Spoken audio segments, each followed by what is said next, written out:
Good morning.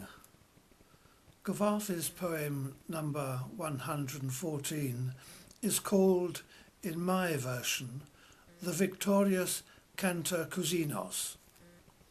Cantacuzenos being one of the later Byzantine emperors. But the man Cantacuzenos is not the subject of Cavafy's poem. The poem instead concerns itself with the fortunes of a rich man of the period who has backed the losing side in a recent civil war.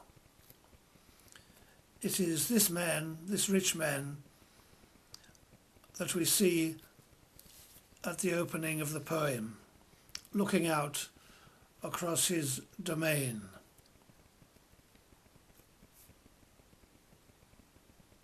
The Victorious Cantacuzenos. All this land is mine. Fields, wheat, cattle, trees, all mine. The house on the hill with its princely furnishings mine. But not much longer. Christ, they'll take it all. Will Cantacuzenos pity me if I appeal to him, fall at his feet and kiss his purple shoes? People say he's kindly, but what about his minions, his army? Perhaps I should plead with the Lady Irene, his wife. I must have been mad to affiliate with Anna.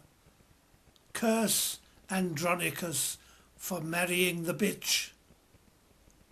Utterly incompetent and ruthless, even the Franks deplore her. Her scheming, useless, ridiculous, pointless. The foreigners took the city, holy Constantinople, but Cantacuzenos crushed them under his heel.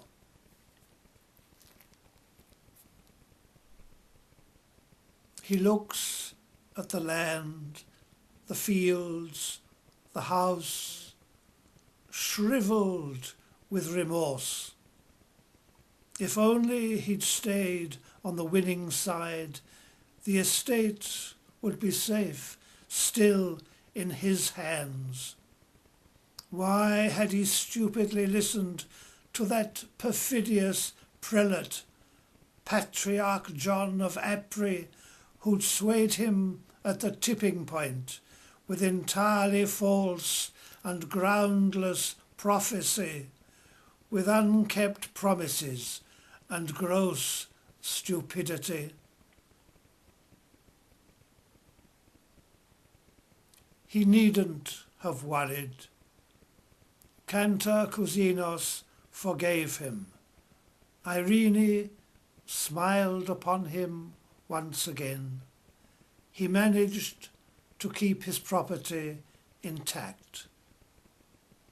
This state of affairs lasted for less than 10 years. Then Cantacuzenos himself went down with the rest.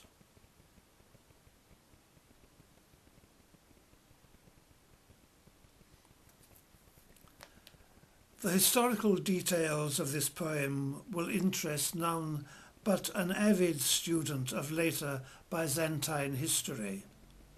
Take it as a comment on politics and power in general, just like we have today, of course, and any day. First up, then down, then round again. Pointlessness personified. Just think Tony Blair, soon to be President, God forbid, of the European Union. The events in the poem refer to the mid-1300s AD, less than 100 years after the death of Cantacuzenos. Constantinople fell to the Turks. I wonder who Europe will fall to in 100 years' time. Not the Turks again. Good morning.